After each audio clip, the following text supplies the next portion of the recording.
So hello दोस्तों, welcome back to your अड्डा JRF अड्डा एंड गुरुकुल बाई जेआरएफ अड्डा। स्वागत है आप सभी लोगों का आपके अपने यूट्यूब प्लेटफॉर्म के ऊपर। मेरा नाम है कबीर और एक बार फिर से आप सभी लोगों के लिए लेकर आया हूं एक इंटरेस्टिंग सब्जेक्ट की एक इंटरेस्टिंग कहानी को एक इंटरेस्टिंग एग्जाम के साथ में। तो आज के इस सेशन के अंदर हम लोग दोस्तों बात करने वाले हैं जीरो से लेकर नेक्स्ट लेवल तक की कहानी को, हमारे यूजीसी नेट जेआरएफ एग्जाम के बारे में कि ये एग्जाम क्या होता है, कौन सी बॉडी इसको कंडक्ट करवाती है, एग्जाम का पैटर्न क्या होता है, सब्जेक्ट्स कितने होते हैं, हमें कैसे प्रिपरेशन करना चाहिए और ओवरऑल जो इस एग्जाम की डिमांड है इस टाइम पीरियड के अंदर वो क्या है और कितना टाइम हम लोगों को लगेगा अगर हम लोग आज से प्रिपरेशन स्टार्ट करते हैं। जेआरएफ की जर्नी को कंप्लीट करने के लिए हमें कितना टाइम डिवोट करना पड़ेगा, इन सभी सवालों के जवाब आप लोगों को आज इस वीडियो के अंदर मिलने वाले हैं। तो शुरू से लेकर एंड तक जरूर जुड़े रहिएगा, क्योंकि आज की ये क्लास, आज की ये वीडियो आप सभी लोगों के लिए वन स्टॉप सॉल्यूशन रहने वाली है। और मुझे पूरा यकीन है आज की इस क्लास के बाद में आप लोगों को यूजीसी नेट जेआरएफ से रिलेटेड एक सिंगल भी डाउट माइंड के अंदर नहीं रहने वाला है। तो चलिए स्टार्ट करते हैं दोस्तों आज की इस क्लास को। और सबसे पहले जानते हैं हमारे इस क्वेश्चन के बारे में कि यूजीसी नेट जेआरएफ क्या है। देखिए, हजारों लाखों स्टूडेंट का यह सपना होता है इस एग्जाम को क्रैक करने का, क्लियर करने का और अपने नेक्स्ट लेवल की प्रिपरेशन करने का, रिसर्च करने का, डॉक्टरेट करने का, असिस्टेंट प्रोफेसर बनने का। सो ये वो एग्जाम है जो इंडिया के टॉप 10 टफेस्ट एग्जाम में से एक एग्जाम है। और इस एग्जाम की जब बात आएगी तो इस एग्जाम की गवर्निंग बॉडी जो कि इस एग्जाम को कंडक्ट करवाती है, जिसे हम लोग बोलते हैं एनटीए। यहां पर N is refers to the national, T is refers to the testing and A is refers to the agency. तो हम लोग की जो नेशनल टेस्टिंग एजेंसी होती है ये यूनिवर्सिटी ग्रांट कमीशन, जिसे हम लोग यूजीसी के नाम से जानते हैं, ये एक पात्रता एग्जाम होता है जिसको कंडक्ट करवाने की जिम्मेदारी इस गवर्निंग बॉडी की होती है, जिसे हम लोग एनटीए के नाम से जानते हैं। यहां पर नेट का मीन होता है दोस्तों नेशनल एलिजिबिलिटी टेस्ट। क्या होता है इसका मीन? National eligibility test. और जेआरएफ का मीन क्या होता है दोस्तों? यहां पर हम लोग का जूनियर रिसर्च फेलोशिप। तो ये जो गवर्निंग बॉडी है जो एग्जाम को कंडक्ट करवाती है, फ्रॉम पास्ट 1 ईयर से लास्ट जो जून 2024 था, इससे इस बॉडी ने 3 पार्ट के अंदर इस एग्जाम के लेवल को डिवाइड किया है। मतलब 3 अलग अलग इसके जो है वो डिविजन्स होते हैं, जिसके अंदर फर्स्ट डिवीजन की हम लोग यहां पर बात करें तो वो हम लोग का होता है जेआरएफ के लिए, सेकेंड होता है हम लोग के नेट यानी असिस्टेंट प्रोफेसर के लिए, और थर्ड होता है ओनली फॉर पीएचडी के लिए। ठीक है, तो ये हम लोगों का हो जाता है नेट एग्जाम की जो 3 अलग अलग पार्ट्स होते हैं ये वाला। अब यहां सवाल ये बनता है कि आप इनमें से किसके लिए कॉम्पीट कर रहे हैं।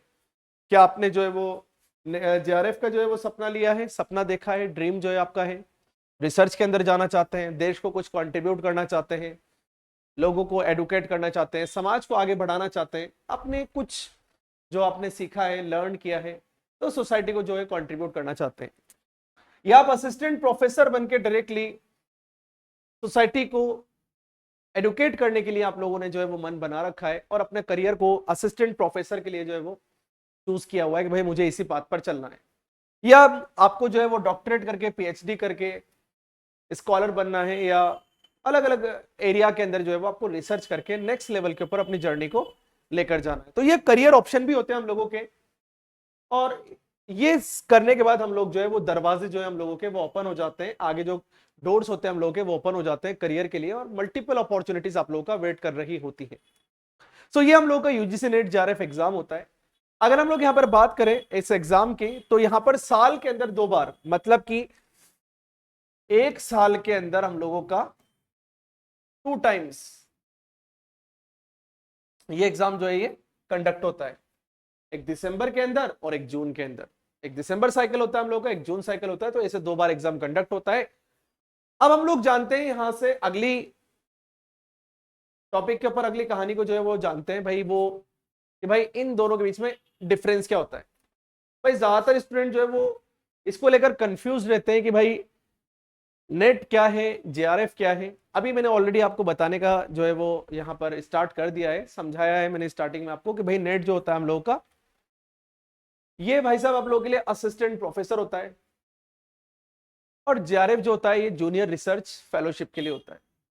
तो अगर आपने जो है वो नेट के लिए कॉम्पीट कर रहे हैं तो आप असिस्टेंट प्रोफेसर बनेंगे, जेआरएफ के लिए कर रहे हैं तो भाई रिसर्च फील्ड के अंदर आप लोग जा रहे हैं इसलिए आप लोग कर रहे हैं। तो असिस्टेंट प्रोफेसर जो है किसी भी डीम्ड यूनिवर्सिटी के अंदर, सेंट्रल यूनिवर्सिटी के अंदर, स्टेट यूनिवर्सिटी के अंदर आप लोगों को ये पात्रता देता है ताकि आप लोग वहां जाकर असिस्टेंट प्रोफेसर बन सके, देन प्रोफेसर, देन अलग अलग उसके लेवल के ऊपर आप लोग जो है वो शिक्षा के क्षेत्र में वर्क कर पाए। जूनियर रिसर्च फेलोशिप के अंदर देखिए हम लोगों को गवर्नमेंट जो है वो लाइक जब हम लोग इसके अंदर एनरोल करवाते हैं, जेआरएफ क्लियर करके एग्जाम को, इस प्रेस्टिजियस एग्जाम को क्लियर करके एनरोल करवाते हैं, तो एवरी मंथ हमारे को 38,000 रुपए जो है वो मिलते हैं। और ये स्टेट वाइज वेरी करता है, जैसे ग्रेड लाइक ए सिटी के अंदर आप लोग रहते हो, बी के अंदर रहते हो, सी सिटी के अंदर रहते हो, तो उसके अकॉर्डिंग ये वेरी करता है। 38,000 रुपए वहां पर आपके ऑन एन एवरेज होता है। इसके अलावा हम लोगों को जो है वो एचआरए वगैरह मिलते हैं। तो यहाँ पर आप लोग देखते हैं भैया, जो भी पीएचडी प्रोग्राम के अंदर आप लोग एनरोल कर रहे हैं तो उसमें वहां आप लोगों को प्राथमिकता मिलती है, ठीक है, प्रायोरिटी आपको वहां मिल जाती है।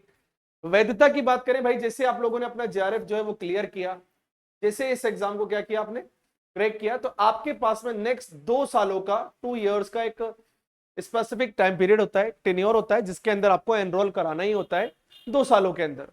हालांकि इसमें जो आप लोग अगर रिलैक्सेशन कैटेगरी से बिलोंग करते हैं, एससी एसटी ओबीसी वगैरह, तो आपको अकॉर्डिंगली नॉर्म्स वहां पर वो रिलैक्सेशन मिलता है। तो 2 साल की जो है वो आपके इसकी जो वैलिडिटी होती है, जेआरएफ क्रैक करने के बाद आपको एडमिशन लेना ही होता है, और ये एक्सटेंडेबल होती है, जो मैंने अभी आप लोगों को बता दिया। अंडरस्टैंड? उम्मीद है कि आपको ये भी समझ में आ चुका होगा। अब अपन चलते हैं अगले क्वेश्चन को जानने के लिए, पर उससे पहले जो है बताना चाहूंगा कि अगर आप लोग जो है वो इस एग्जाम को देने के बारे में सोच रहे हैं, इस एग्जाम के लिए आपने जो है वो मन बना लिया है और जो है वो लगे हुए हैं कि भाई मुझे दिसंबर साइकिल जो हम लोगों का आ रहा है, इस एग्जाम के अंदर हमें कॉम्पीट करना है, इस एग्जाम के अंदर हमें बैठना है, बट हमें जो है वो इसके बारे में ज्यादा इंफॉर्मेशन नहीं पता, और अगर इंफॉर्मेशन हमें पता भी है तो हमें यह नहीं पता कि हमें तैयारी कैसे करनी है। तैयारी करने का तरीका ही पता है, बट हमें जो है वो एग्जैक्ट जो है वो चीजें नहीं पता कि कौन सी यूनिट कब कैसे, कितने मार्क्स की, कितने कैसे क्या क्वेश्चंस आते हैं, पैटर्न वगैरह क्या होता है। तो इस टाइप के जो क्वेश्चंस हैं, उन क्वेश्चंस के जो कि यूजुअली एक स्टूडेंट के माइंड में होते हैं, उन क्वेश्चन के आंसर आप लोगों के वन स्टॉप सॉल्यूशन जेआरएफ अड्डा के ऊपर, जहां अभी आप लोग वीडियो को देख रहे हैं, गुरुकुल बाय जेआरएफ अड्डा के ऊपर एज वेल एज जेआरएफ अड्डा के ऊपर मौजूद है सॉल्यूशन, जहां पर आप लोगों को कंप्लीट गाइडेंस प्रोग्राम के साथ में आप लोगों को किस तरीके से जेआरएफ की प्रिपरेशन करनी है, इस प्रेस्टिजियस एग्जाम की प्रिपरेशन करनी है, जिसको कि हजारों लाखों स्टूडेंट जो है वो देते हैं हर साल, 2 बार जो है वो इसमें कॉम्पीट करते हैं, बट अनफॉर्चुनेटली जो है वो 1% से भी कम जो है इसका सक्सेस रेट होता है। तो आप लोगों को एक वन स्टॉप सॉल्यूशन चाहिए होता है हमेशा कि भाई मुझे एक ऐसा प्लेटफॉर्म चाहिए जो सीधी बात करे, नो बकवास, सीधी बात और नो बकवास के कॉन्सेप्ट के ऊपर काम करे। तो भाई साहब कहने की बात नहीं है, आप ऑब्वियसली जाकर चेक करिएगा, अलग अलग प्लेटफॉर्म पर जाइए, वहां सर्च कीजिए, चीजों को देखिए, उसको उसके बीच में डिफरेंस को निकालिए, उनको डिफरेंशिएट कीजिए, खुद से पता लग जाएगा कि मुझे कहाँ जाना है, कैसे जाना है। तो उसी मुहिम को आगे बढ़ाते हुए, एस्पायरिंग टू इंस्पायर को आगे बढ़ाते हुए, जेआरएफ अड्डा ने एक गाइडेंस प्रोग्राम आप लोगों के लिए, प्रीमियम स्टूडेंट के लिए स्टार्ट किया है, जहां पर कंप्लीट गाइडेंस आप लोगों को मिल रहा है। जब आप लोग एनरोल कराएंगे तो आप लोगों को यहां पर काफी सारी चीजें कॉम्प्लीमेंट्री देखने को मिलेंगी, कॉम्प्लीमेंट्री आप लोगों को मिलेंगी। उसी के साथ में आप लोगों को पेपर 1 का कंप्लीट ऑनलाइन आप लोगों को यहां पर मिलने वाला है। 10 साल के लास्ट पीवाईक्यूज आप लोगों को देखने को मिलेंगे, जो कि की होते हैं, कुंजी होते हैं एग्जाम को क्रैक करने के लिए। फेस टू फेस आप लोगों का डाउट क्लियरिंग सेशन होंगे, गाइडेंस प्रोग्राम होगा, करियर काउंसलिंग होगी, तो मतलब कंप्लीट आपको यहाँ पर मिल जाएगा। ठीक है, तो अभी देर नहीं करनी है, टाइम ऑलरेडी बहुत ज्यादा जा चुका है। अब देखिए, जब आप यहाँ पर एनरोल करा रहे हैं तो एक और चीज बताना चाहूंगा, दिसंबर साइकिल के अंदर एनरोल कराने के लिए आपके पास बहुत शानदार मौका है कि अभी डायरेक्ट हम लोगों का डिस्काउंट ऑफर चल रहा है दिसंबर 25 जो था हम लोगों का इसके उपलक्ष्य में। और क्योंकि जून के अंदर भर भर के जेआरएफ ने जो है वो जेआरएफ अड्डा ने जेआरएफ रिजल्ट दिए, असिस्टेंट प्रोफेसर दिए, भर भर के शानदार रिजल्ट आया है, तो उसकी खुशी में जो है वो 20% का डिस्काउंट आप लोगों को मिल रहा है। तो इस 20% के डिस्काउंट को आप लोग जो है वो ले सकते हैं। कोड जो है वो DEC20 आप डालेंगे, आप you will get this discount. ठीक है, चलिए अब सवाल के ऊपर चलते हैं कि देखिए सर, आपने ये बता दिया कि एग्जाम क्या होता है, कौन सी बॉडी गवर्न कराती है इसको, गवर्निंग बॉडी कौन सी है, कैसे क्या एग्जाम होता है। अब अपन को एलिजिबिलिटी यानी पात्रता के बारे में जो है वो जानकारी हासिल करनी है कि सर इसकी जो एलिजिबिलिटी होती है यानी कि जो पात्रता होती है ये क्या होती है, ये बता दीजिए। तो देखिए, पात्रता कुछ बहुत ज्यादा इसमें नहीं है। आप लोग जो है वो कंसर्न सब्जेक्ट से पोस्ट ग्रेजुएट होना चाहिए और मिनिमम आपके 55% मार्क्स जो है वो होने चाहिए पीजी के अंदर। तो 55% आप लोगों के अंक होना चाहिए ओवरऑल डिग्री के अंदर।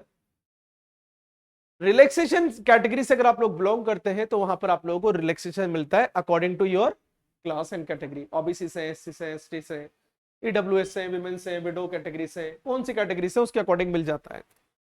जेआरएफ के लिए देखिए, अगर हम लोग एज की बात करें तो यहां पर जनरल अनरिजर्व कैटेगरी की बात की जाएगी तो 30 साल जो है यहां पर आप लोग की पात्रता होती है कि भाई इस टाइम तक आप लोग जो है वो जेआरएफ कर सकते हैं मैक्सिमम जनरल के लिए। इसके अलावा देखिए हम लोग यहां पर रिलैक्सेशन आप लोगों को इन कैटेगरीज में देखने को मिल जाता है पीडब्ल्यूडी वगैरह के लिए। ठीक है, अब अपन नेट की बात करें, यहां पर जो हम लोग का असिस्टेंट प्रोफेसर होता है इसके लिए कोई भी समय सीमा निर्धारित नहीं है, कोई आयु सीमा नहीं है। जिंदगी के साथ भी एंड जिंदगी के बाद भी आप लोगों के लिए लेकर चलता है, बिल्कुल आपको कोई इशू नहीं है भाई। नेट क्लियर करोगे तो असिस्टेंट प्रोफेसर की एलिजिबिलिटी आपकी ऑटोमेटिकली आपके पास में आ जाएगी। तो ये चीज भी हम लोगों ने जान ली कि भैया एलिजिबिलिटी सर क्या होती है। तो एलिजिबिलिटी मैंने आप लोगों को बता दी है according to the relaxation criteria जो भी आप कैटेगरी से बिलोंग करते हैं गिवन उसमें आपको मिलता है। अब अगला सवाल है विषय और परीक्षा पैटर्न क्या होता है सर, ये भी बताते हुए चलिए प्लीज हमें कि इस एग्जाम के अंदर जो पैटर्न होता है वो क्या होता है, क्योंकि ये जानना बहुत जरूरी है कि हमने जो है वो समझ लिया एग्जाम के बारे में। अब एग्जाम से रिलेटेड क्योंकि हम इंटरेस्टेड है इस एग्जाम को देने के लिए, अब पैटर्न भी बता दीजिए सर। डोंट वरी, वो ही बता देते हैं। देखिए, सबसे पहले हम लोग नंबर ऑफ सब्जेक्ट्स की अगर बात करेंगे तो यहां पर 83 सब्जेक्ट प्लस 83 सब्जेक्ट से ज्यादा सब्जेक्ट के अंदर जो है वो आपके ये एग्जाम कंडक्ट होता है, एनटीए कंडक्ट करवाता है। तो मतलब अपन इसको मोटा मोटी 83 सब्जेक्ट मान के चले तो इतने सब्जेक्ट्स में एग्जाम होते हैं, जिसके अंदर जो बहुत ज्यादा फेमस कोर सब्जेक्ट्स हैं, जैसे हम लोग कॉमर्स की बात करें, मैथमेटिक्स की बात करें, हम लोग यहाँ पर एनवायरमेंटल साइंस की बात करें, सोशियोलॉजी की बात करें, हिस्ट्री की बात करें, पॉलिटिकल साइंस की बात करें, ज्योग्राफी की बात करें, कंप्यूटर साइंस की बात करें, एजुकेशन की हम लोग यहाँ पर बात करें, इस टाइप के ऑलमोस्ट सारे ह्यूमैनिटीज के सारे, कॉमर्स के सारे सब्जेक्ट आप लोग को यहाँ देखने को मिल जाते हैं। ठीक है, अगर हम लोग यहाँ पर बात करें एग्जाम के लिए पैटर्न की कि भाई परीक्षा का पैटर्न कैसा होता है, तो उसके लिए देखिए यहाँ पर 2 पेपर्स होते हैं। ठीक है, ठीक है, अगर हम लोग पेपर को देखें तो 2 पेपर होते हैं, इसके अंदर पेपर 1 जनरल स्टडी होता है और पेपर 2 हम लोग का सब्जेक्ट ओरिएंटेड होता है, जो भी आप लोग का पीजी के अंदर सब्जेक्ट है वो वाला। ठीक है, ये सब्जेक्ट स्पेसिफिक होता है पीजी वाला सब्जेक्ट, जो भी आपका कंसर्न है, कंसर्न सब्जेक्ट है वो। और ये हम लोग का जीएस, ये हम लोग इसे जनरल स्टडी पेपर हम लोग इसको बोलते हैं, वो होता है। इसके अंदर भाई देखिए यूनिट की बात करें तो 10 यूनिट इसके अंदर होती है, 10 यूनिट्स इसके अंदर होती है। ठीक है, सिमिलरली हम लोग के जो पेपर 2 होता है इसके अंदर भी हम लोग की 10 यूनिट्स ही होती है। तो ऐसे करके 10 यूनिट्स होती है। जैसे हम लोग अगर इसकी मोटा मोटी यूनिट्स की बात करें 10 में सर कौन कौन सी होती है, देखिए आप लोगों को रिसर्च है एप्टीट्यूड देखने को मिल जाएगा, टीचिंग एप्टीट्यूड आप लोगों को देखने को मिल जाएगा। ठीक है, एनवायरमेंट स्टडी यानी कि पीडी आप लोगों को देखने को मिल जाएगी। इसके अलावा हम लोग देखिए यहाँ पर मैथमेटिकल रीजनिंग आप लोगों को देखने को मिल जाएगी, कोडिंग डिकोडिंग हम लोगों को देखने को मिल जाएगी, एप्टीट्यूड हम लोगों को देखने को मिल जाएगा। ठीक है, लॉजिकल रीजनिंग आपके पास में आ जाएगी। तो ऐसे करके 10 यूनिट से जो है ये मिलकर बना होता है। हायर एजुकेशन इसके अंदर आ जाएगा। सिमिलरली हम लोग की जो पेपर 2 होता है इसके अंदर भी 10 यूनिट्स होती है। जैसे अगर हम लोग यहाँ पर बात करें, हमारा जो कोड है हमारे सब्जेक्ट का, जो कि हम लोग का ज्योग्राफी, ये हम लोग का जो कोड होता है 80 सब्जेक्ट है हम लोग का ज्योग्राफी, ठीक है, भूगोल। तो ये जो भूगोल सब्जेक्ट है हम लोग का, अगर हम लोग इसी की बात कर ले तो ये भी 10 यूनिट से मिलकर बना होता है, जिसके अंदर geomorphology, climatology, oceanography, environmental geography, geographical techniques आ जाएगा, इंडियन ज्योग्राफी हम लोग की आ जाएगी, पॉलिटिकल ज्योग्राफी आ जाएगी, ठीक है। इस टाइप के हम लोग के जो है वो ज्योग्राफिकल थॉट्स होती हैं, ऐसे 10 यूनिट्स हम लोग की होती हैं। अब और इसके बारे में जाने हम लोग, जब हम लोग का परीक्षा होगा, जो एग्जाम होगा, इस एग्जाम के अंदर हम लोगों के ये जो 2 पेपर्स हैं, 2 पेपर्स के अंदर क्वेश्चंस, नंबर ऑफ क्वेश्चंस भी डिवाइडेड होते हैं अकॉर्डिंगली टाइम के साथ में। तो टाइम हम लोगों का दोस्तों होता है 3 आवर्स का, 3 घंटे की समय सीमा होती है, जिसमें पेपर 1 के अंदर आप लोगों के 50 क्वेश्चन आते हैं, 50 क्वेश्चंस, ठीक है, 50 क्वेश्चंस आप लोगों के आते हैं। ईच क्वेश्चन आप लोगों के 2 मार्क्स का होता है। अगर हम लोग यहां पर मार्क्स की बात करें तो यहां पर आप लोगों के 2 मार्क्स का हर एक क्वेश्चन होगा, तो 50 क्वेश्चन आपके 100 मार्क्स के हो जाएंगे। तो पेपर 1 हम लोगों का, P1 आप लोगों का हो जाएगा 100 मार्क्स का। इसी तरीके से पेपर 2 की हम लोग यहां पर बात करें तो पेपर 2 जो होता है यहां पर सब्जेक्ट स्पेसिफिक होता है, जो भी पीजी के अंदर है, आपने जो भी चूज किया है वो, इसके अंदर आप लोगों के 100 क्वेश्चंस होते हैं, ठीक है, 100 क्वेश्चंस होते हैं और हर एक क्वेश्चन 2 मार्क्स का होता है, तो ऐसे करके हम लोग के 200 मार्क्स हो जाते हैं। तो यहां पर आप लोगों को जो टोटल टाइम मिल रहा है 180 मिनट के अंदर आपको 150 क्वेश्चन सॉल्व करने होते हैं, और इन 150 क्वेश्चंस को अकॉर्डिंग टू द टाइम आपको सॉल्व करना होता है। टाइम काफी इंपॉर्टेंट होता है, सभी लोग जानते हैं, और उसके अकॉर्डिंग हम लोग को आगे बढ़ना होता है। समझ रहे हो? यहां पर नेगेटिव मार्किंग, नेगेटिव मार्किंग आपके नहीं होती है, नकारात्मक जो भी हम लोग की स्कीम होती है मार्किंग की, वो यहां पर नहीं रखी गई है, एनटीए ने इसको नहीं रखा है। अभी देखिए विषय के अंदर मैंने अभी आप लोगों को बता ही दिया है कि जैसे हम लोग अगर बात करें टॉप सब्जेक्ट की, अगर हम लोग बात करें, सबसे पहले हम लोग हमारे सब्जेक्ट के बारे में बात कर लेंगे, ठीक है। ज्योग्राफी आ गया हम लोगों का, हिस्ट्री हम लोगों के पास में आ गया, पोल साइंस हम लोगों के पास में आ जाता है, एजुकेशन हम लोगों के पास में आ जाता है, सीएस यानी कंप्यूटर साइंस हम लोग के पास में आ जाता है, सोशियोलॉजी हम लोग के पास में आ जाता है, ठीक है, पब्लिक एड हम लोग के पास में आ जाता है। तो इस बहुत सारे सब्जेक्ट्स होते हैं जो कि मोर देन 83 होते हैं, अभी मैंने आप लोगों को ऑलरेडी इससे बारे में बता ही दिया है, ठीक है। तो आप लोगों का जो भी सब्जेक्ट है, चाहे आप ह्यूमैनिटीज से हो या कॉमर्स से हो, वहां पर आप लोगों को मिल जाता है। अब अगला सवाल है हम लोगों का कि सिलेबस की तैयारी हम लोगों को कहां से करनी है और इसके रिसोर्सेस क्या होंगे। सिलेबस की तैयारी कहां से करनी है और इसके रिसोर्सेस क्या है वो भी बता दीजिए। तो डोंट वरी, वो भी बता देते हैं आपको। सिलेबस जो है आप लोगों को एनटीए की जो ऑफिशियल वेबसाइट है यहां पर जाना है,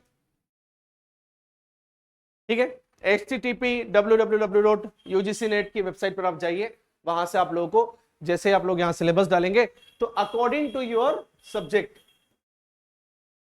अकॉर्डिंग टू योर सब्जेक्ट वहां पर एक लिस्ट ओपन हो जाएगी। उस लिस्ट में से जो भी आपका सब्जेक्ट है वो सब्जेक्ट वहां से पिक कर लीजिए, क्लिक कीजिए, वहां पर आप लोग को दोनों मीडियम में दिख जाएगा, हिंदी में भी मिल जाएगी आपको और इंग्लिश में भी आप लोगों को मिल जाएगी, कोई इशू नहीं है सब्जेक्ट का, सब मिल जाएगा आपको वहां पर।